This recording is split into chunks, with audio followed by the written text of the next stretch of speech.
Nunca desistir de Jesus. Humberto Fabre pelo Espírito Geraldo Campos.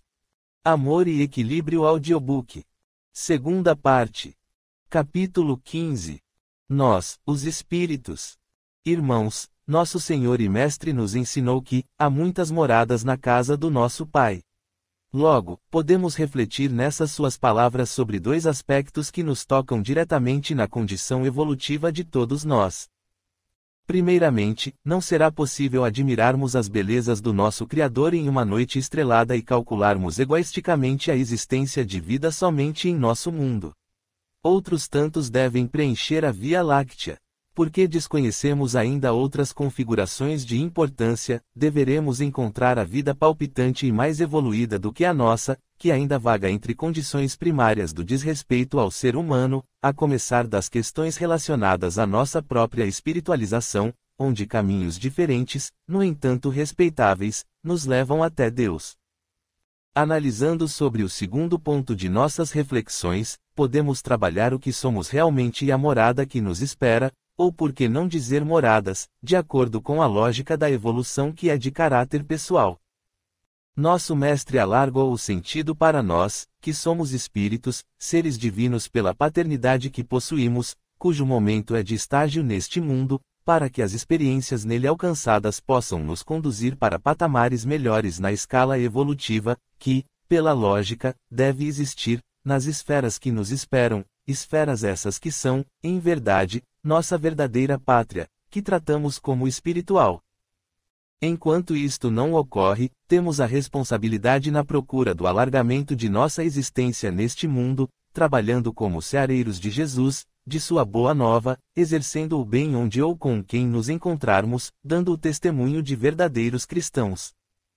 Quando nos referimos aos testemunhos, incluímos nossas atividades diárias, pois o cristão não trabalha apenas para o salário, mas dignifica-o valorizando-o no sentido de sua melhor execução, para que os seus resultados alcancem os interessados não apenas com a qualidade que nos é exigida, mas com as bênçãos da alegria no produzir, pois todo trabalho pertence a Deus.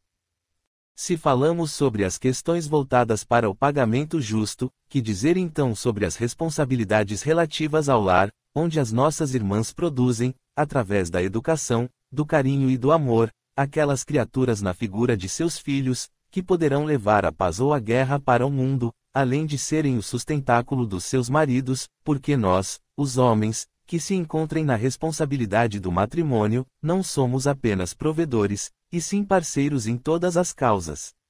Mas não realizaremos nossas atividades com pleno sucesso, dentro e fora do lar, se desprezarmos o valor da mulher, da mãe, da educadora e do real sustentáculo para o nosso equilíbrio. As pessoas presentes deram graças a Deus, interrompendo por alguns instantes a palestra. O orador, ao retomar a palavra, já havia me levado a pensar sobre o que houvera dito e, nas minhas análises, cheguei mesmo a perder a continuidade de seus comentários, porque me questionava, como uma doutrina desta natureza, que procura esclarecer as criaturas a respeito delas mesmas, de sua condição divina, como filhos e filhas de Deus, poderia causar danos a um império.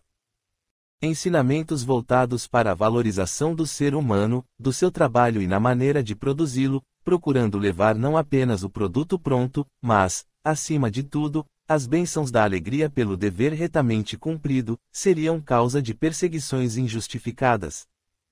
Ou ainda mais, o valor acrescentado à mulher, como mãe, educadora e suporte do marido, e não como uma criatura simplesmente geradora, colocando-a na posição mais que merecida, seria um motivo justo de revolta.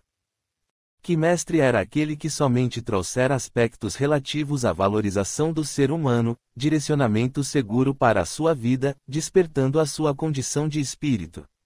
Fora julgado como um malfeitor qualquer, ou mesmo contrário aos interesses dos poderosos, quando apenas estimulava o amor. Despertei ou voltei mentalmente para o local da reunião, quando o Cesarino nos convidou à oração de encerramento, que foi conduzida pela sua esposa. Novamente seriam repetidos aqueles espetáculos de luzes que envolviam a todos os presentes, enquanto a bondosa senhora pronunciava o Pai Nosso. Encerrado o evento, as pessoas se despediram desejando votos de paz entre elas. No meu caso, o Cesarino aproximou-se e disse-me antes das despedidas: Irmão Fídio, saibas que ficamos satisfeitos e honrados pela tua presença. Sinta-te à vontade para retornar em nossa próxima reunião e saiba que os espetáculos de luzes e bênçãos em nosso favor, captados também por ti, são reais e demonstram a tua condição de mensageiro do Senhor, pelo dom que lhe foi confiado.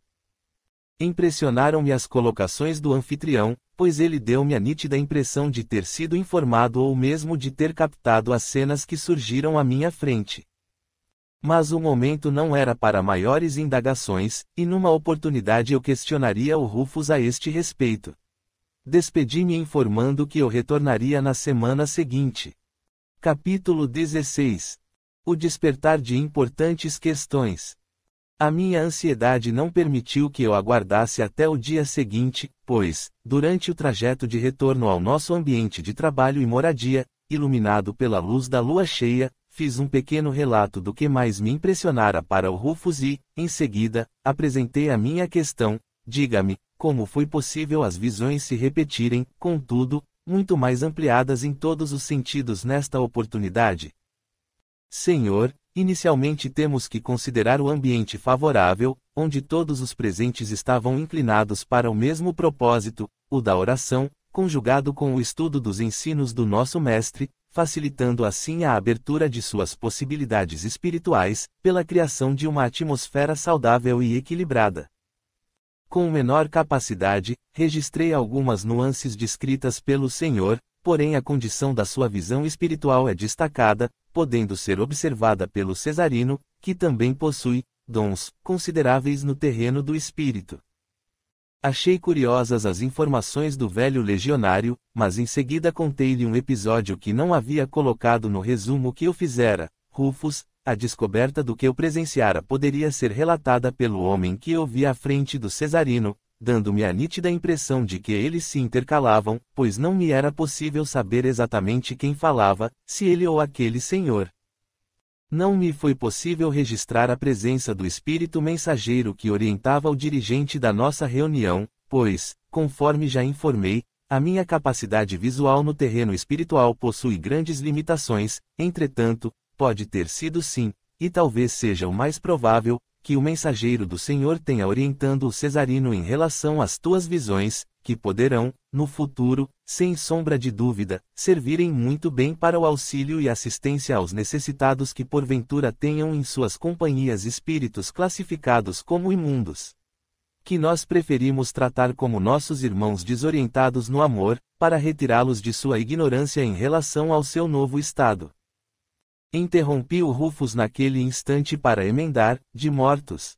Não, Senhor, até porque sabemos, pelos ensinamentos do nosso Mestre, que a morte não existe, e sim a continuidade da vida em outro mundo.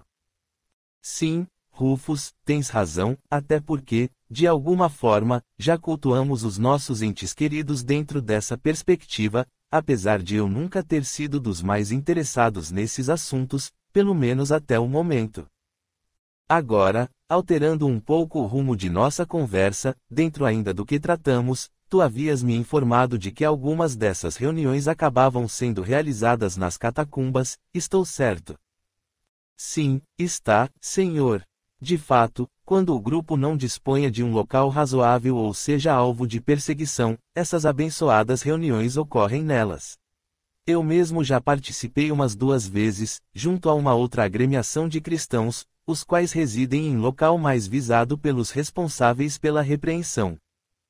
Vejo então que esse número cresce significativamente.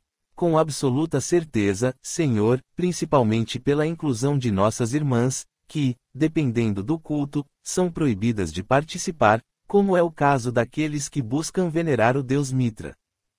Esquecem-se, ou por que não dizer esquecemo-nos, por vezes, que somos espíritos e que necessitamos renascer quantas vezes forem necessárias, em corpos masculinos e também femininos, dependendo sempre do que for mais útil para a nossa evolução.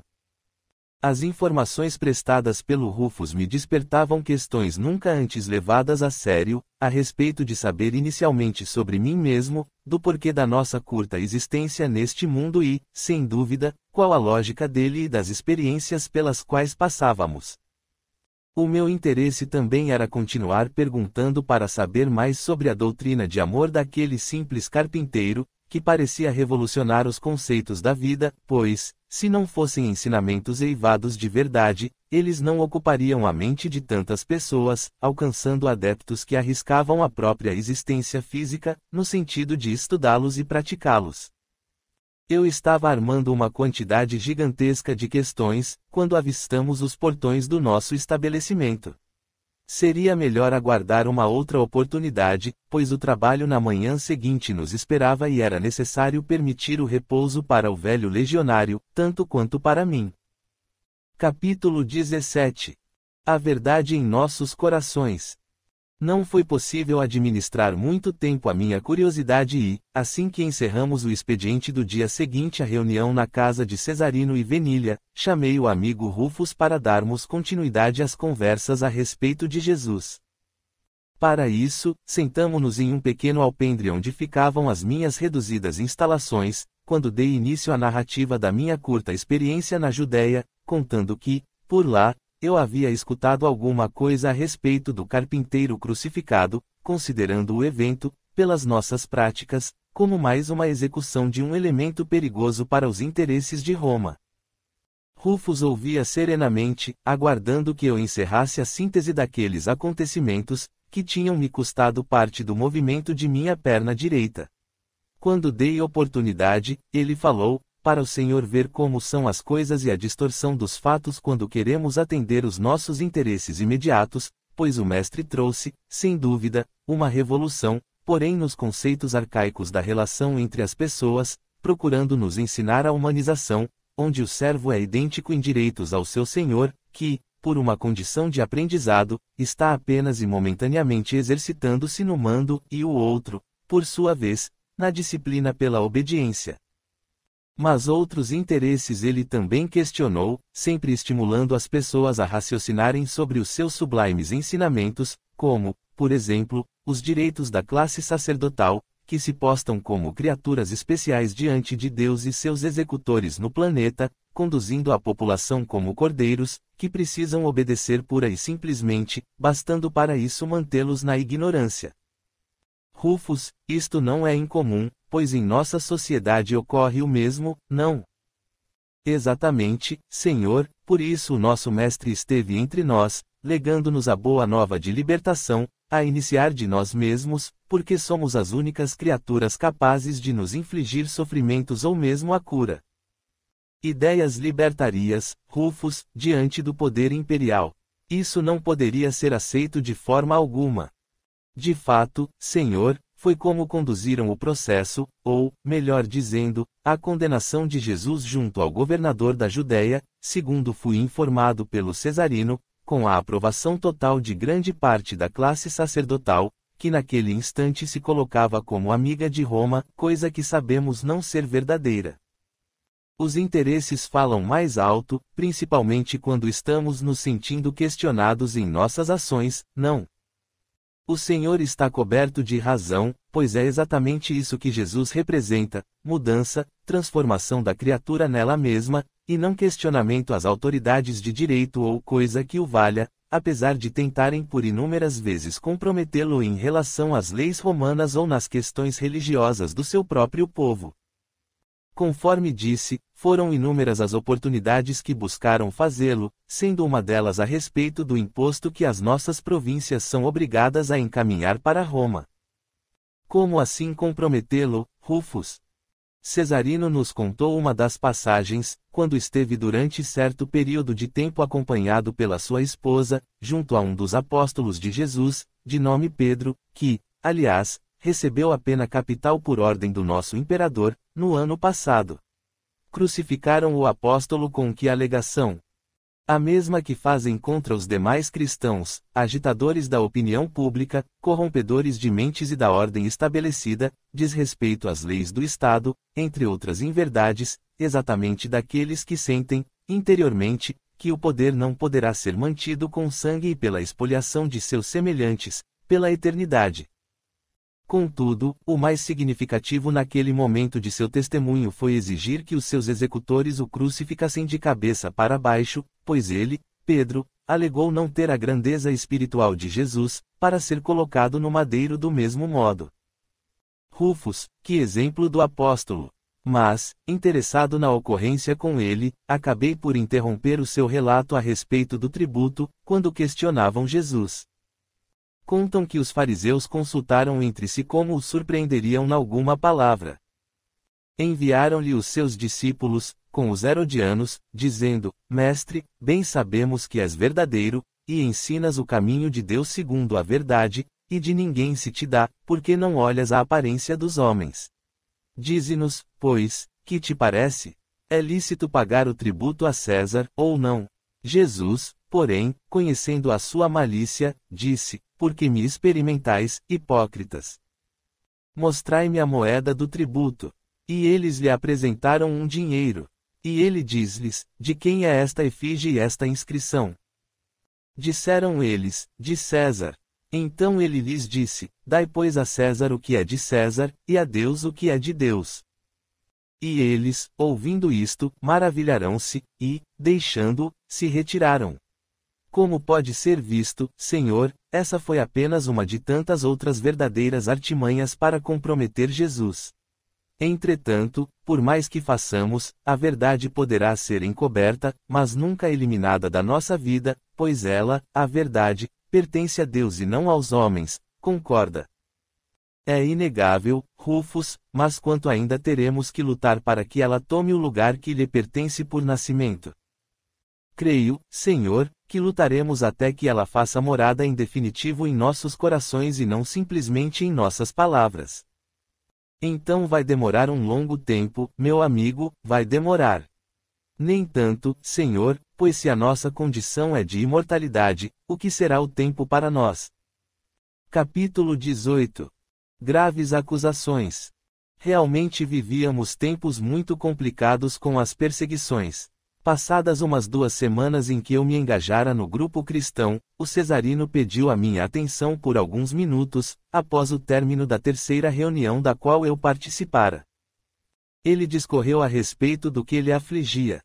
Fídio, meu irmão, pedi um pouco de tempo contigo para narrar-lhe um problema surgido há cerca de 2 dias. Um dos nossos irmãos em Cristo, Cláudius, foi preso junto a um outro pequeno grupo cristão do qual ele também faz parte, em residência de um de seus amigos, em uma reunião particular, que foi denunciada, segundo nos informamos, por um vizinho que vive, de uma forma geral, causando problemas e intrigas com todos. Mas, Cesarino, isso não deve se constituir em situação comprometedora, pois a reunião ocorreu na casa de um dos nossos irmãos e, segundo nos consta, como podem eles ser considerados transfugas da lei? Quais as provas que poderão ser apresentadas para acusá-los? Esse é o problema, provas. Diante das autoridades romanas, a acusação de ser cristão é muito séria, e as apurações, para as pessoas que não possuem influência alguma na sociedade, serão todas elas feitas na base de torturas, de modo que a grande maioria, ou talvez todos, daqueles que agora se encontram presos não irão renegar Jesus, sendo certo que as penas capitais lhes serão imputadas. Sim, compreendo. E o que tu precisas que eu faça, Cesarino? Não sei se tu possuis alguma influência junto aos oficiais aos quais te reportas, todavia, não seria possível procurar interferir por eles. O casal que abrigava a reunião em sua residência possui 2 filhos pequenos, 2 crianças, que foram também levadas pelos soldados. Sabemos bem de nossas responsabilidades e todos assumimos os riscos inerentes em relação àquilo de que temos plena convicção, porque temos ciência que a boa nova é a redenção da humanidade, principalmente daquela que busca justiça, liberdade e igualdade, sem que, para isso, precise se impor pela força, como fazem os poderosos de plantão, mas daí a classificarem crianças de 3 e 5 anos, uma menina e um menino, como criminosos, vai uma distância enorme. Concordo que os excessos são normais nestes tempos tão ou mais violentos, principalmente por um imperador que demonstra claramente não estar em perfeito juízo. Não sei se vou conseguir alguma coisa, uma vez que esses prisioneiros não são de interesse direto do exército, apesar da captura e mesmo o cuidado da guarda e a execução. Somos, no final, soldados, cumpridores de ordens. No entanto, passe-me os nomes e verei o que pode ser feito, se é que posso fazer alguma coisa. Além do Cláudius, o nome do casal que está preso com as crianças é Octávio e Nênia. Bem, vou tentar, contudo a busca não será fácil, pois não sabemos exatamente para onde podem ter levado os nossos amigos e, lamentavelmente, nesta altura dos acontecimentos, os desdobramentos em relação aos pais e às crianças. Amanhã, logo cedo, vou procurar pelo meu superior em comando, que parece ser uma boa pessoa, e tentar obter informações. Estaremos orando por ti, filho, para que o Senhor possa conduzi-lo em direção às pessoas certas, porque cabe-nos fazer a nossa parte. Caso os testemunhos precisem ocorrer, tenho certeza de que nossos irmãos Octávio e Nênia estarão fortalecidos no amor do nosso Mestre e devidamente preparados. Que o Senhor abençoe a tua jornada. Paz em teu coração. Me despedi do Cesarino sabendo da dificuldade que teria que enfrentar em relação aos prisioneiros e o risco ao qual eu seria exposto na tentativa não de libertá-los, mas de querer saber sobre os seus paradeiros, o que era, para qualquer pessoa da sociedade, altamente comprometedor, imagine para um militar. Bom, talvez fosse essa a parte do meu testemunho, porque, avaliando a minha situação, o que eu tinha a perder? Ademais, eu não havia me envolvido com os cristãos por livre e espontânea vontade e aceito a boa nova como caminho literal para a minha redenção.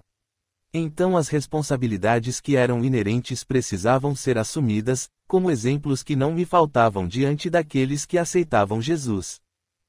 Capítulo 19. Assumindo riscos. No retornar para as nossas instalações, na companhia do Rufus, nós dois procuramos elaborar um plano para a abordagem da única pessoa que me vinha em mente, Petrônio, o centurião. O problema, no meu entender, era o que dizer para o centurião a respeito das pessoas às quais tínhamos o interesse em libertar. Para minha surpresa, o Rufus informou: Senhor, não conheço bem o nosso superior, porém foi ele que agiu bondosamente comigo, me transferindo para estas instalações que hoje estão sob o teu comando. Talvez, quem sabe, a solicitação não seja assim tão séria, não? Neste ponto, tenho que discordar de tua observação, meu amigo, pois a acusação simples de práticas cristãs é motivo mais que suficiente para que as pessoas sejam condenadas sem qualquer apelação, principalmente diante de um imperador alienado como o que temos agora em Roma. Se eu conseguir algum sucesso nessa empreitada, será de alguma forma a mais inusitada possível, pois não creio que uma alternativa oficial leve a algum resultado. Além, Senhor, da possibilidade em comprometê-lo diretamente, conforme é do teu conhecimento. Sim, Rufus, estou ciente de que essa conversa entre nós poderá ser a última, pois irei ter com o centurião logo cedo, e posso não retornar. Gostaria de acompanhá-lo, Senhor. De maneira alguma, pois, se algo me acontecer, não seremos nós dois comprometidos e, de certa forma, tu poderás dar continuidade nos trabalhos. Bem, por agora, creio que será o suficiente. Oremos para que tudo possa ocorrer de acordo com a vontade do nosso Pai, e se, em último caso, eu tiver que testemunhar a minha condição de cristão, o que fazer? Nos despedimos e procurei me recolher aos meus aposentos, realizando as minhas preces, porque eu possuía a certeza de que não pregaria os olhos durante a noite. Pela manhã, vesti-me adequadamente e, depois de um desjejum rápido, tratei de selar o meu cavalo e fui até a fortaleza que ficava distante quase 2 horas das instalações sob o meu comando, sem a certeza de ser atendido ou mesmo que o centurião Petrônio estivesse de serviço naquele dia. Por ter saído cedo, o sol não estava tão forte naquele verão e, desta forma, pude acelerar a minha montaria para alcançar o meu objetivo no menor tempo possível, pois a ansiedade era sempre a minha companheira diante dos casos mais intrincados. O destino, conforme eu ainda lhe dava crédito, de alguma maneira conspirava em meu favor, pois, ao chegar e questionar um dos primeiros soldados escalado para a guarda dos portões, fui logo informado de que o centurião se encontrava na fortaleza. Dirigi-me para o local de suas instalações de trabalho e, tão logo o centurião soube da minha presença, ordenou que eu entrasse. Saudamo-nos oficialmente de início, para em seguida ele colocar-me à vontade, dizendo: o que o nosso mais produtivo Optio traz-nos de novidades com a visita. Senhor, peço que me perdoes, contudo, necessito falar-lhe sobre um caso grave e pedir-lhe, se for possível, que intercedas na ocorrência. Ele olhou-me um tanto surpreso, pois talvez imaginasse algum problema com os meus subordinados diretos. Sem dizer uma só palavra, sinalizou para que eu prosseguisse. Centurião, creio que a minha solicitação seja por demais atrevida à tua pessoa, porém peço que compreendas o motivo que me traz à tua presença, porque não se trata das atividades regulares, que continuam com excelente produtividade, como é do teu conhecimento. O assunto tem caráter pessoal. Resumindo, 3 adultos e 2 crianças conhecidas de um grande amigo meu foram detidos sob acusação de práticas cristãs, sendo que as crianças beiram a idade de 3 e 5 anos. Sim, Optio, o que pretendes com essa história? Senhor, alguma forma de intercessão de tua parte no sentido de libertá-los. O meu superior empalideceu com a minha frase final e, olhando-me com firmeza, disse: sabes o que me pedes? O risco que corres com a tua solicitação. Sim, Senhor, tenho plena convicção sobre o meu pedido, e também assumo a responsabilidade integral, isentando quem quer que seja de medidas adicionais. Eu tinha certeza de que ele havia entendido perfeitamente a questão voltada para a isenção de outras pessoas, pois eu não delataria ninguém caso fosse preso e submetido à tortura. Optio, com as tuas palavras, entendo que estás querendo insinuar, ou se declarando de fato, como um cristão. Na tentativa, ou melhor, no esforço em sê-lo, Senhor. Não posso negar que os poucos ensinamentos do Cristo que vim a conhecer até o momento me convenceram sobre a minha realidade de ser imortal, cuja condição em estar no mundo é a de desenvolver-me como espírito que sou, através do exercício do amor a Deus e ao próximo, como mandamentos sublimes. Ao encerrar a frase, notei que uma silhueta de uma senhora, em trajes romanos, com uma luminosidade rósea brilhante ao seu redor, aproximava-se do centurião e parecia segredar-lhe algo em seus ouvidos. Ele ficou um tempo pensativo, olhando para um local que me pareceu inexistente, para dizer-me em seguida: o que me pedes está próximo do impossível, porque muito provavelmente essas pessoas já devem estar instaladas nas celas do circo, para o espetáculo que irá ocorrer daqui a alguns dias. No entanto, verei o que posso fazer, visitando as instalações neste final de tarde, tendo a tua companhia para o reconhecimento da família e do outro homem. Centurião, não os conheço pessoalmente, mas tenho nomes e como fazer para a devida confirmação, caso alcancemos sucesso. Neste instante, ele olhou-me de forma significativa. A imagem que eu presenciara inicialmente, da nobre dama, aproximou-se novamente e pareceu dizer-lhe algo, para apontar-me depois, como se solicitasse que a mensagem me fosse transmitida. Sendo assim, ele falou: admiro a tua coragem, Optio, pois, diante das tuas declarações altamente comprometedoras e dos riscos que corres, tenho à minha frente um homem de valor e um verdadeiro cristão. Então, aguarde nas instalações reservadas aos soldados, para que tão logo eu encerre as minhas atividades, tu me acompanhes aos cárceres do circo.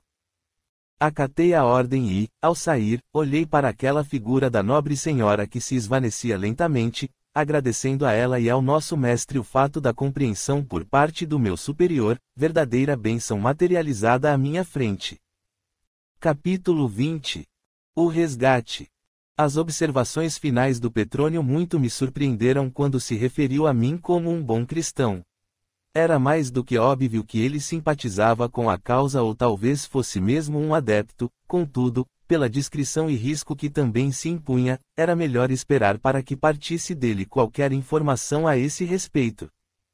Aguardei conforme a orientação recebida e ele só foi ter comigo quando o dia encerrava as suas últimas claridades. Sem grandes formalidades, disse: vamos até as prisões do circo e esperar que a sorte esteja do nosso lado e que o carcereiro em serviço hoje seja o habitual, com quem tenho certo relacionamento. Em seguida, ordenou um de seus comandados que trouxesse a sua montaria e em minutos nos colocamos a caminho, em completo silêncio, que não ousei quebrar. As ruas da cidade, apesar do escuro que reinava pela falta de iluminação, sendo extremamente perigosas para se caminhar à noite, traziam-nos certo grau de conforto, pois desta forma poderiam encobrir com mais facilidade os meus irmãos cristãos feitos prisioneiros, caso alcançássemos algum sucesso em libertá-los. Chegamos nas instalações com a rapidez que nos era possível e nos dirigimos para uma das portas de entrada que poderia nos conduzir para a parte inferior do complexo, onde ficavam as celas, com as características óbvias do local, com nenhuma iluminação e um odor nauseabundo, típico da ausência total de higiene. A quantidade de guardas era também limitada, porque tudo estava devidamente cerrado. O centurião pediu para que chamassem o carcereiro responsável, que não demorou para atender-nos.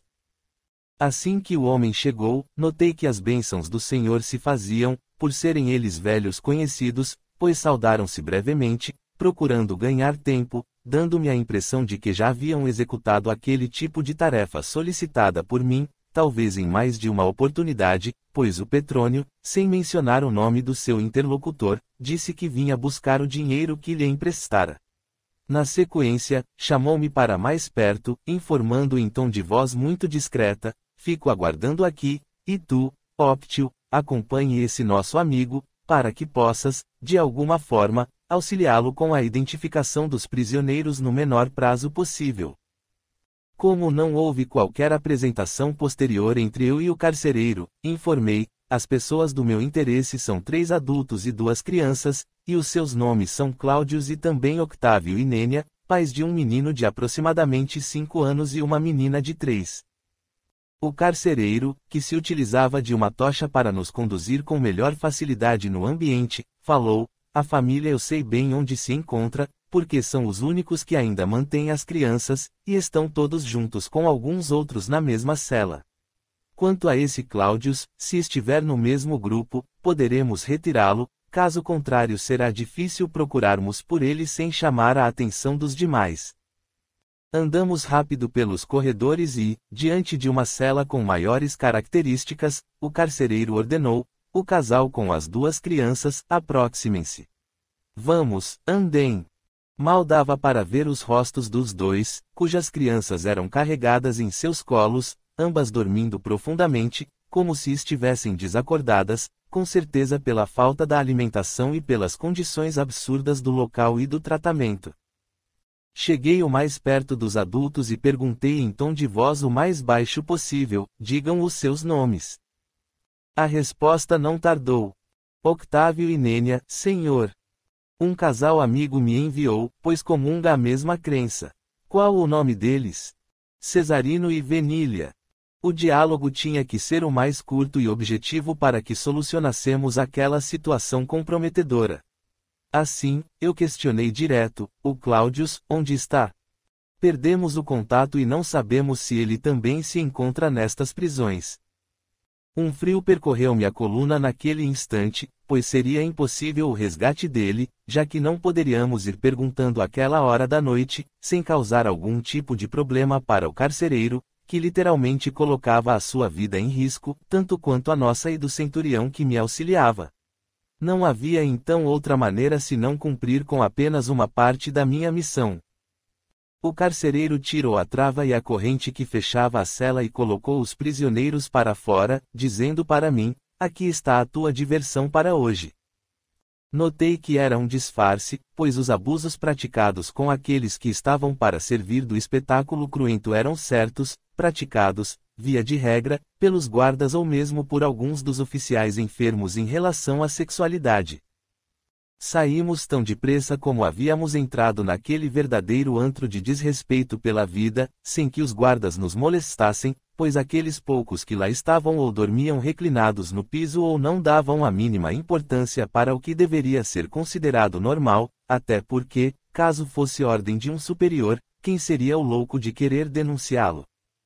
Alcançamos a saída e nos reunimos ao centurião, que ordenou: saiam o mais depressa possível desta região. Optio, daqui para frente é tua a responsabilidade sobre eles. Tu, que és um militar, rogues para que não te encontrem. Vão em paz. Ele subiu em seu cavalo e saiu sem dizer mais nenhuma palavra, mas a saudação final era mais do que nítida, denunciando a sua condição de cristão, que deveria ser também partilhada por aquela alma bondosa do carcereiro, que auxiliava dentro do possível a libertar alguns poucos daqueles nossos infelizes irmãos, que serviriam ainda e durante muito tempo de diversão para os doentes do espírito, cuja condição era de uma miserabilidade total pela suprema ignorância das leis de amor. No entanto, não tínhamos tempo a perder e empreendemos a caminhada. Achei melhor não montar, conduzindo o meu cavalo junto do nosso pequeno grupo, em direção às instalações que estavam sob a minha responsabilidade. Por mais peculiar que pudesse parecer, eu levava aqueles que eram prisioneiros de Roma, para protegê-los, dentro do possível, nas próprias instalações romanas. Capítulo 21. A visita. A caminhada até a unidade de fabricação que estava sob a minha responsabilidade era grande e, com a debilidade apresentada pelo casal e as crianças, poderíamos gastar muito mais tempo para alcançar os nossos objetivos. Achei mais prudente colocar a Nênia com o menino sobre o cavalo, enquanto o Octávio levava em seu colo a menina. Formou-se uma fila indiana, onde eu seguia à frente com o meu gládio devidamente empunhado, pois não queria contar com surpresas àquela hora da noite. Tivemos que parar várias vezes para que o Octávio pudesse descansar um pouco e, depois de quase 4 horas e meia, atingimos as instalações, onde todos dormiam. O destacado por mim para a vigilância noturna propositalmente era o Rufus, que, ao nos ver, abriu uma fresta do pesado portão, suficiente para a nossa passagem e a do animal. Pedi que ele providenciasse água e alimento para todos e os acomodassem em uma das várias tendas, que também o meu fiel amigo já havia preparado, enquanto eu mesmo o substituiria na segurança, apesar do cansaço que também se abatia sobre mim.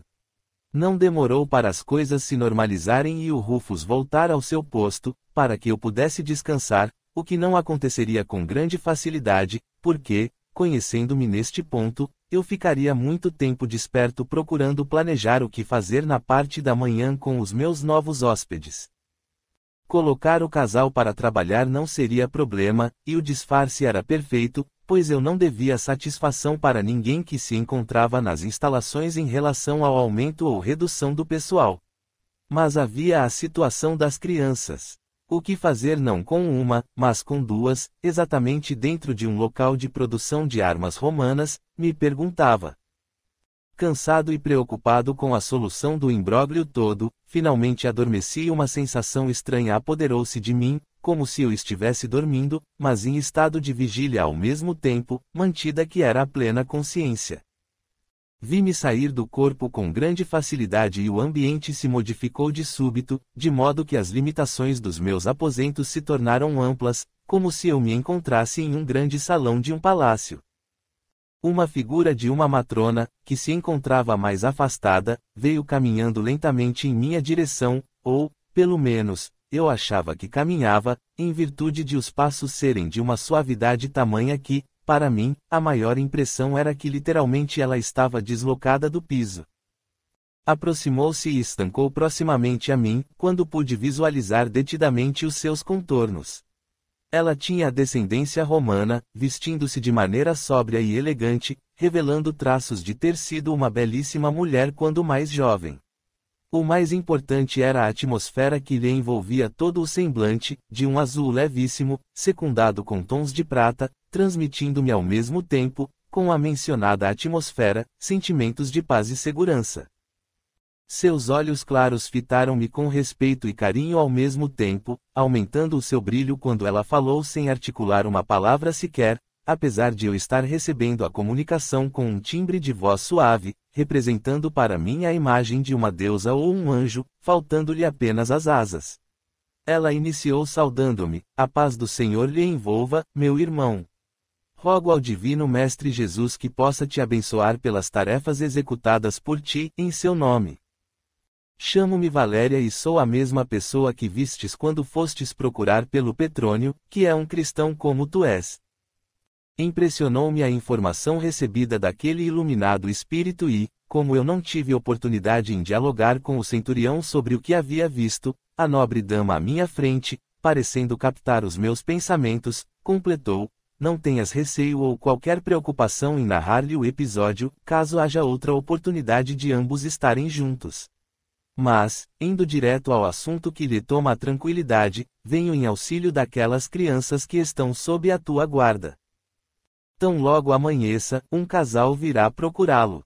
São eles Ciro e Moneta, que oferecerão hospedagem para Nênia e as duas crianças, enquanto o Octávio poderá permanecer contigo, no trabalho diário, porque juntos, tu, ele e o Rufus, poderão ser, para nós, irmãos que atuarão na defesa de muitos daqueles que ainda serão vítimas da sanha assassina de criaturas que hoje se mostram como inconsequentes, por não terem despertado para a realidade do amor, que pulsa dentro de nós, como filhos e filhas que somos do Altíssimo. Nota que falei que tu poderás, pois tens a liberdade da escolha e não serás obrigado a qualquer tarefa na qual não tenhas o devido interesse. Despertarás em breve com o registro de algumas das informações consideradas as mais importantes para a continuidade de tuas atividades como responsável por esse posto de serviço, como também pela causa nobre abraçada com o Senhor. Entretanto, tens a liberdade da escolha e faças de acordo com o que o teu coração aprovar. Fica, meu irmão, na paz do Senhor. A figura mais uma vez se esvaneceu e eu despertei, como se voltasse rapidamente ao corpo, mantendo dois nomes em minha mente, Ciro e Moneta. Em seguida, alguns outros pensamentos surgiram, demonstrando um caminho para a solução do que me preocupava. Outro aspecto que ficou fixo em minha memória foi a figura daquela matrona que eu havia visto junto ao Petrônio, e que, pela parecência, poderia ser a mãe do centurião. Ansioso que me encontrava, levantei-me antes do sol nascer e fiz um rápido desjejum, indo em seguida buscar o Rufus para procurar elaborar um plano de ação em relação aos nossos hóspedes. Capítulo 22. Eventos surpreendentes. Encontrei o Rufus, que também se levantara mais cedo do que o seu hábito. Depois dos rápidos cumprimentos, relatei o que me lembrava do sonho que tivera com o mesmo espírito que eu havia observado na presença do Petrônio. O meu interlocutor sorriu e disse: abençoado sejas, Senhor, em relação ao teu dom, que permite a clareza da comunicação visual com os nossos irmãos e irmãs que se encontram do outro lado da vida. Rufus, sendo muito franco, se estão do chamado outro lado, realmente não me parece, pois a realidade que se estampa aos meus olhos demonstra ser de tamanha clareza, que não apenas tenho a impressão, mas cheguei a sentir, com a presença do Espírito naquela oportunidade, o calor de seu corpo. Sei que isso não poderá ser possível, ou será? Poderá ser, Senhor, pois, segundo aprendi nas reuniões na casa de Cesarino e Venília, possuímos um corpo espiritual, esse mesmo com que Jesus se apresentou em várias oportunidades, junto aos apóstolos e outros de seus seguidores, depois da crucificação, por isso foi confundido pelo processo da ressuscitação, quando tal façanha seria impossível.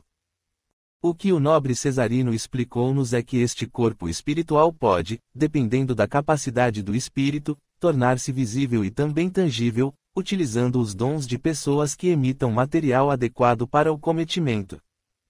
Claro que, no caso do nosso mestre, estes mesmos recursos para suas aparições tangíveis podem ser utilizados sem a necessidade efetiva dos dons das pessoas presentes, pois a natureza também fornece material suficiente para que tal aconteça, até porque Jesus é o Messias, o Senhor do nosso mundo, o espírito mais evoluído de que temos tido notícia até hoje, e que se fez homem entre nós, trazendo-nos a salvação pela educação do amor, que deverá um dia ser natural entre todos nós, como um hábito, por ser Ele.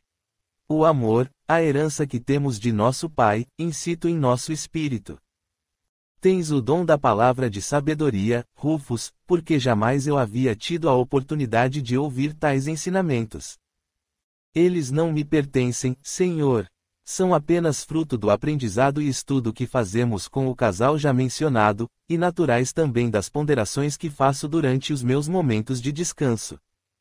Eu, de fato, estava impressionado com o velho legionário, contudo, as preocupações relativas ao casal Octávio e Nênia precisavam ter um endereçamento para a sua solução. Uma ideia me passou rápido, como se eu recordasse de alguma orientação recebida durante os meus sonhos ou, talvez, Valéria, a nobre dama, estivesse a me inspirar novamente, pois, virando-me para o Rufus, eu solicitei: meu irmão, pegue alimento e água suficiente e saia com a Nênia e as crianças de nossas instalações, enquanto vou planejar com o Octávio qual será a melhor medida em relação a todos eles, em virtude de poder haver questionamentos a respeito de crianças em uma instalação militar, sem que tenham ainda condições de trabalho para o que produzimos neste local. Para isto, fique em ambiente próximo onde possamos localizá-los, caso seja necessário. Tens ideia do melhor ponto? Sim, senhor. Vou tratar de instalar-me, na companhia da Nênia e das crianças, no lago que fica próximo às nossas instalações, onde, pelas suas dimensões não serem muito avantajadas, poderei ser mais facilmente localizado. Muito bem, faças isso então e traga-me o Octávio para que eu possa dar andamento a algum plano com ele. O Rufus saiu rápido para tratar das minhas solicitações, sendo que o Octávio compareceu aos meus aposentos tão logo auxiliou a esposa e os filhos a acompanharem o legionário amigo.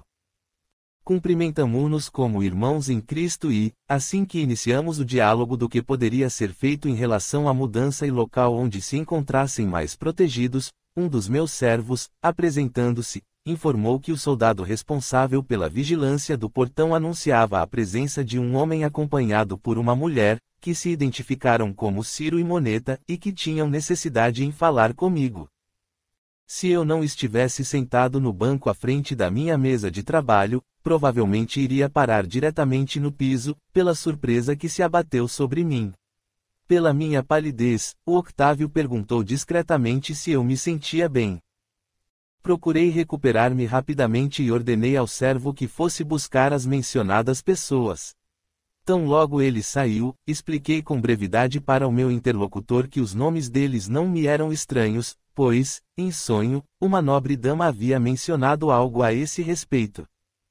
Apesar de todo o treinamento como soldado que eu tivera para lidar com as ditas emoções, percebi que o meu coração batia em ritmo acelerado pelas situações que se apresentavam, como se a vida conspirasse pela sucessão encadeada dos eventos. Naquele instante, me questionei mentalmente: seria a mão do Cristo a operar essas maravilhas, semelhantes às suas realizações diante dos problemas que lhe eram apresentados, entre enfermidades do corpo e daquelas voltadas às questões de natureza moral? Capítulo 23. Abençoada tarefa. O casal entrou um tanto desconfiado, a começar por estarem dentro de uma instalação romana, sendo recepcionados por um suboficial do exército. Todos apresentaram-se cordialmente e percebi que tanto eles como o Octávio se conheciam apenas de vista, muito provavelmente por terem se encontrado em uma das tantas reuniões realizadas às escondidas para o estudo da Boa Nova de Jesus. Foi o Ciro que transmitiu algumas informações iniciais, dizendo: Senhor, minha esposa Moneta possui o dom da visão e foi contactada pelo espírito de uma nobre dama, que disse chamar-se Valéria, a qual nos deu alguns detalhes em relação à direção destas instalações e também o teu nome, informando, ainda, que tínhamos uma tarefa a ser realizada, buscando atendê-lo diretamente. Um frio na minha coluna percorreu-se com rapidez, pois não apenas o nome daquele espírito se confirmava, mas também os demais detalhes e o porquê daquelas abnegadas pessoas estarem à minha frente. Admirei a fortaleza da fé do casal, que apresentou-se sem qualquer ponta de receio, não apenas identificando-se pelos seus próprios nomes, que já haviam sido passados previamente para mim, mas também colocando-se à disposição para um trabalho que possuía grande margem de risco, pois eu poderia ser um traidor da causa ou, talvez, diante da oportunidade, aliás, como muitos faziam para levar alguma vantagem, poder prender a todos e denunciá-los. O pensamento que tive naquele instante considerei-o como se fosse de pura tolice, porque, se eu, em minha função administrativa, tomava os devidos cuidados na transmissão de informações valiosas, qual não seria o zelo daquele espírito, que apenas para mim, em um curto espaço de tempo, já se apresentara por 2 vezes. Naturalmente que, em pouco tempo que eu possuía como adepto aos ensinos do mestre, sabia muito bem que as pessoas não mudam seus procedimentos apenas por deixarem os seus invólucros físicos no quesito chamado morte, pois, se fosse assim, a cada noite, através do processo do sono, quando deixamos, como espíritos que somos, o corpo denso, faríamos mudanças sensíveis em nossas condutas tão logo retornássemos para ele. Mas o momento não era para conjecturas e sim para a ação. Notei que o trio à minha frente aguardava paciente e respeitosamente que eu me manifestasse, o que fiz em seguida. Ciro, Moneta, agradeço a disposição ao trabalho amoroso em favor do nosso irmão Octávio e de sua esposa Nênia, que são as pessoas necessitadas do vosso auxílio imediato, não somente em relação a eles, como também a seus filhos. No caso do Octávio, ele poderá continuar comigo em trabalho regular, até que a situação se acalme, porque, em rápidas palavras, conseguimos retirá-los das prisões do circo na noite passada e, infelizmente, terminamos por perder um dos nossos irmãos, que se encontrava ou em cela separada ou em outro local. Bem, desta forma, então, solicito que nos movimentemos para a localização da Nênia e das crianças, que estão na companhia de outro dos nossos irmãos, também militar, em local não muito distante daqui. Peço, em nome do Senhor, que possa protegê-los durante certo período de tempo, conforme já lhes disse há pouco, porque a sanha assassina dos poderosos atuais é, no momento, incontrolável, servindo de uma excelente desculpa para o incêndio, o qual não foi controlado na época de seu acontecimento. O Ciro, que me ouvia com atenção, confirmou: sim, irmão Fídio, lamentavelmente a nossa comunidade tem sofrido com as atitudes de um imperador que vive em total alienação, trazendo-nos estes testemunhos dolorosos. Contudo, a nossa fé no Mestre com certeza nos auxiliará a tudo suportar. Sem mais detalhes, convidei-os a sair em minha companhia, nos dirigindo para o local combinado, não sendo difícil a localização do Rufus e da Nênia, que haviam preparado um ambiente agradável para as crianças, como se estivessem passando algum tempo para as suas diversões. Apresentei o casal recém-chegado aos nossos novos amigos, para, em seguida, prepará-los para a partida. Foi-me passada a direção da moradia onde a Nênia e as crianças ficariam hospedadas. Despedimo-nos e, nos instantes finais, enquanto eles partiam, de relance, percebi que a Valéria, aquele iluminado espírito, surgia relativamente próxima a mim, transmitindo-me mentalmente algumas palavras: nobre irmão Fídio, receba a nossa gratidão pelo que fazes em nome do nosso mestre, e saibas que o incluirei em minhas rogativas para que o Senhor abençoe os teus gestos de amor em exercício pleno em favor dos semelhantes, que tu sequer conhecias, mas, mesmo assim, arriscastes a própria vida em favor da vida deles. Emocionei-me e, pelo recurso do pensamento, respondi: Senhora, são imerecidas as palavras que recebo, porém quero que saibas que estarei à tua disposição sempre que precisares. Ela olhou-me ternamente e, sorrindo, completou: fica na paz do Senhor, meu irmão. Capítulo 24. Pedido peculiar.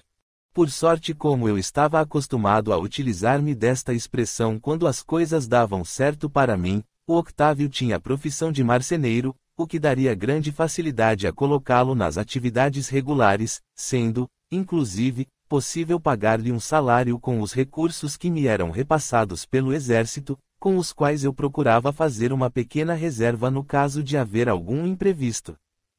Como a prestação de contas estava em dia e a produção sempre acima da média, eu não tinha grandes dificuldades em manter a regularidade no recebimento dos valores a serem repassados nas compras e pagamentos de serviços considerados extras. Inclusive as revisões e inspeções nas instalações sob a minha responsabilidade costumavam ser raras e, desta maneira, a vida seguia tranquila, dentro do possível. Contudo, passados alguns dias, recebi a visita do Petrônio, que vinha em trajes não oficiais, fazendo-se apresentar ao soldado de nossa guarda, como se fosse um cidadão comum. Quando recebi a informação de que uma pessoa me procurava, fui até o portão para ver de quem se tratava e tive a surpresa de saber que era exatamente o centurião. Convidei-o a entrar e, estranhando o comportamento, perguntei: Senhor, perdoe-me pelo questionamento, mas é incomum receber a tua visita, sendo talvez esta a primeira sem que uses os trajes oficiais. Podes me chamar de Petrônio, porque o que me traz aqui é assunto de natureza pessoal. Surpreendi-me ainda mais diante da informalidade, apesar de haver me envolvido com ele em situação de risco de vida, dando cobertura para os considerados transfugas da lei, no período em que estávamos vivendo. Convidei-o para passar aos meus aposentos de trabalho e descanso e, quando lá chegamos, ele, com extremada calma, esclareceu: tanto o nosso imperador como quem lhe assessora estão vivenciando surtos de loucura acima de qualquer conhecimento existente. Dão-nos conta que parecem ser possuídos por espíritos infernais, pelo que estão promovendo na perseguição dos cristãos nesses últimos meses. Desta forma, tenho uma proposta para fazer-te e, sendo de caráter pessoal, conforme já informei, tu tens todo o direito em declinar o meu pedido, sem que isso possa haver qualquer relevância no trabalho de que és responsável. Estamos entendidos? Sim, senhor, estamos. Muito bem. Aqueles de nós dentro do exército, que são, aliás, poucos ainda, que aceitam Jesus como nosso Mestre e Salvador, procuram auxiliar alguns prisioneiros, isto quando é possível, liberando-os antes que sejam encaminhados aos calabouços. Todavia, quando saem de lá, alguns são até imediatamente acolhidos na casa de outros cristãos como nós, mas outros, por vezes, não têm para onde ir. Neste caso, as instalações sob a tua supervisão poderiam vir bem a calhar, pois eu os enviaria como servos recém-adquiridos, cabendo à tua competência dar-lhes guarida, alimento e trabalho, enquanto procura-se acomodá-los em outra cidade ou região, pois o retorno às suas casas está completamente fora de questão. Mas, senhor, poderá ocorrer alguma denúncia, por exemplo, por parte dos guardas que disponho nesta instalação. Entendo a tua preocupação, Fídio, porém consegui, junto aos meus superiores, ficar com a supervisão direta das tuas instalações, para transformá-las em modelo de produtividade junto às demais, que não alcançam nem sequer a metade dos teus resultados. Com estes argumentos, a minha proposta foi muito bem aceita e, dessa forma, os irmãos e irmãs que serão encaminhados poderão ter como desculpa aos teus subordinados, aos guardas evidentemente, as vantagens que obtens durante certo período de tempo, com o acréscimo do pessoal. O que me dizes? A proposta me pegava de surpresa. Não apenas a visita informal do centurião, mas também o risco a correr era de um gigantismo incalculável, pois eu não iria jogar apenas com a minha reputação, mas, acima de tudo, com a minha própria vida. Naquele instante, alguns questionamentos me vieram à mente, tais como: do que adiantaria, perante minha consciência, assumir-me como cristão, mas desprezar as obras, quando estas eram o verdadeiro processo de espiritualização e crescimento para Deus? Eu mesmo já não colocara a minha vida em jogo em inúmeras oportunidades para defender as conquistas dos poderosos que não davam sequer valor algum para as suas vidas, que dizer do semelhante ou de um simples legionário que eu fora. Caso fosse necessário o testemunho máximo, eu deveria estar pronto, pois Jesus não fora levado para a cruz como um criminoso, uma vez que o tipo de execução que fora reservada para ele se dava para inimigos de Roma ou para aqueles que haviam lesado seriamente algum dos nossos concidadãos. Decidido, respondi: tranquiliza-te, Senhor, pois saberei acatar o teu pedido com honra e receberei os nossos irmãos em Cristo com o mesmo desvelo com que fui recebido por aqueles que decidiram seguir os seus ensinamentos. O centurião se despediu agradecendo a minha disposição e, ao sair de meus aposentos, pude ver novamente a Valéria, que surgiu de repente, olhando-me de maneira carinhosa, despertando-me naquele instante a recordação de minha genitora, que às vezes me admirava como se eu fosse um enviado dos céus para os seus braços. Imediatamente eu pensei em avisar o Petrônio sobre a imagem que se formara à minha frente, porém a nobre entidade colocou o seu indicador diante dos seus lábios, sugerindo-me o silêncio, como se talvez fosse ainda cedo para a sua identificação ao filho querido. Capítulo 25. Iluminada reunião. Em questão de dias, chegaram os primeiros seguidores de Jesus, que formavam um grupo de 5, sendo 3 mulheres e 2 homens, famintos e esfarrapados. Nenhum dentre eles possuía um relacionamento que não fosse o de irmãos em Cristo, pois 2 das jovens estavam em condição de solteiras e os demais casados, contudo, voltados para a aceitação da Boa Nova, sem a participação dos seus cônjuges. Por discrição, não perguntei absolutamente nada, sendo informado somente por interesse deles, quando os recebi, sabendo que teriam que ficar por certo período de tempo, pois não seria inteligente que eles partissem de imediato, pois, com absoluta certeza, levantariam a suspeita de que algo incorreto estaria acontecendo junto aos demais poucos soldados e os nossos servos. O Octávio seria o coordenador do grupo, juntamente com o Rufus, inserindo-os em trabalhos junto à marcenaria, aproveitando para lhes dar as instruções adequadas, para que não fossem alvo de suspeitas ou qualquer questionamento inconveniente por parte dos demais trabalhadores. A situação sem dúvida era por demais peculiar. Desta forma, conversando mais demoradamente com o Rufus, propusemos um plano de checar a disposição dos nossos hóspedes quanto a fazermos uma reunião, semanal que fosse, para orarmos e refletirmos sobre os ensinos do Mestre, pois o Octávio demonstrava maior conhecimento e poderia ser o nosso orientador. Para não chamarmos a atenção em demasia, escolhemos disciplinadamente um dia e horário conveniente. Ela seria realizada em meus aposentos. Eram modestos, mas nos acomodaríamos sentados no chão mesmo, afastando mesa, cadeiras e a minha cama para um dos lados.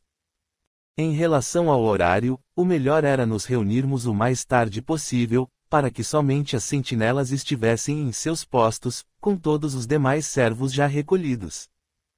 Tomei o cuidado de armar as acomodações dos nossos irmãos em separado, pois poderiam entrar e sair sem chamar a atenção em demasia, movendo-se no campo em direção aos meus aposentos e local de trabalho. Logo estávamos realizando a primeira reunião, ocasião em que o Rufus foi convidado a fazer a prece inicial, sendo depois colocado para os nossos estudos um dos ensinamentos de Jesus, referente às bem-aventuranças, em que o Octávio discorreu de forma inspirada aquele significativo momento conhecido também como o Sermão do Monte.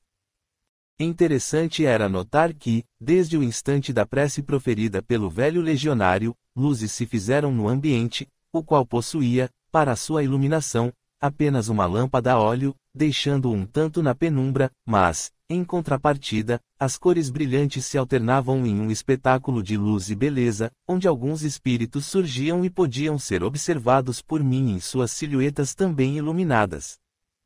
Enquanto o Octávio analisava os ensinos do Mestre naqueles instantes sublimes de sua passagem pelo nosso mundo, eu podia observar que um espírito feminino o envolvia e as palavras ditas por ele eram envoltas em material sutil e luminoso que saía da direção de sua boca, podendo ser melhor observado pela fraca luminosidade ambiente.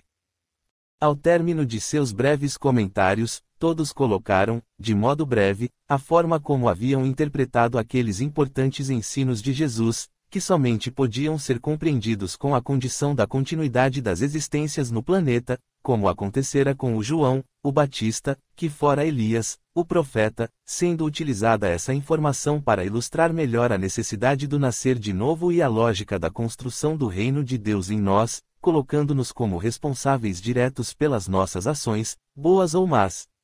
E, consequentemente, pelos efeitos delas advindos, demonstrando, com clareza, que a lei provê a cada um segundo as suas obras.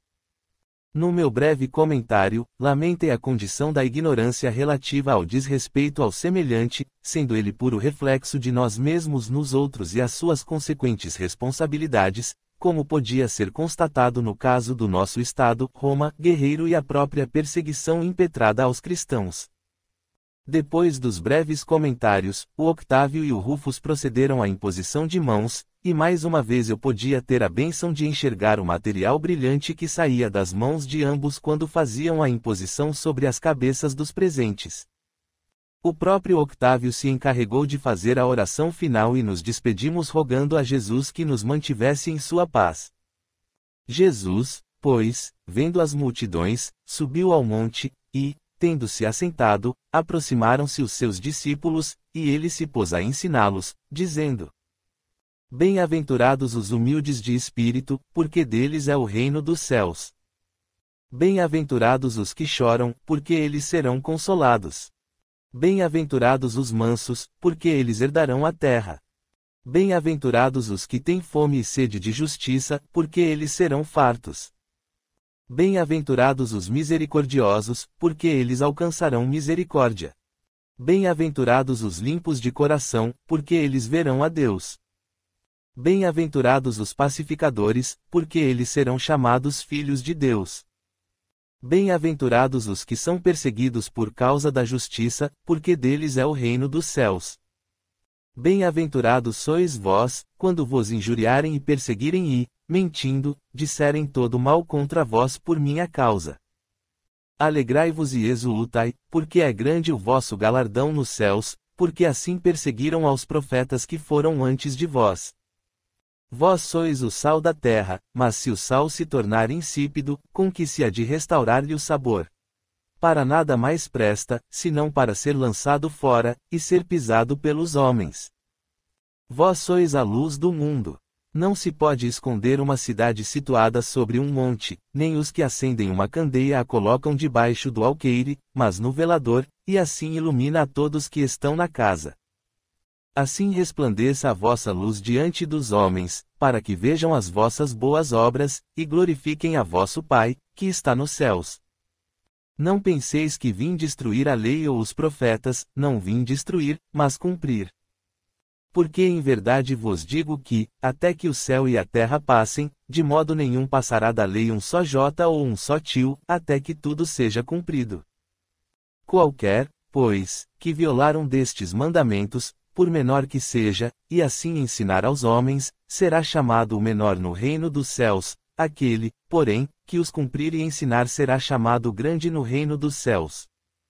Pois eu vos digo que, se a vossa justiça não exceder a dos escribas e fariseus, de modo nenhum entrareis no reino dos céus. Ouvistes que foi dito aos antigos, não matarás, e, quem matar será réu de juízo. Eu, porém, vos digo que todo aquele que se encolerizar contra seu irmão, será réu de juízo, e quem disser a seu irmão, raca, será réu diante do sinédrio, e quem lhe disser, tolo, será réu do fogo do inferno. Portanto, se estiveres apresentando a tua oferta no altar, e aí te lembrares de que teu irmão tem alguma coisa contra ti, deixa ali diante do altar a tua oferta, e vai conciliar-te primeiro com teu irmão, e depois vem apresentar a tua oferta. Concilia-te depressa com o teu adversário, enquanto estás no caminho com ele, para que não aconteça que o adversário te entregue ao guarda, e sejas lançado na prisão. Em verdade te digo que de maneira nenhuma sairás dali enquanto não pagares o último centavo. Ouvistes que foi dito, não adulterarás. Eu, porém, vos digo que todo aquele que olhar para uma mulher para a cobiçar, já em seu coração cometeu adultério com ela. Se o teu olho direito te faz tropeçar, arranca-o e lança-o de ti, pois te é melhor que se perca um dos teus membros do que seja todo o teu corpo lançado no inferno. E, se a tua mão direita te faz tropeçar, corta-a e lança-a de ti, pois te é melhor que se perca um dos teus membros do que vá todo o teu corpo para o inferno. Também foi dito, quem repudiar sua mulher, dê-lhe carta de divórcio. Eu, porém, vos digo que todo aquele que repudia sua mulher, a não ser por causa de infidelidade, a faz adúltera, e quem casar com a repudiada, comete adultério. Outro sim, ouvistes que foi dito aos antigos, não jurarás falso, mas cumprirás para com o Senhor os teus juramentos.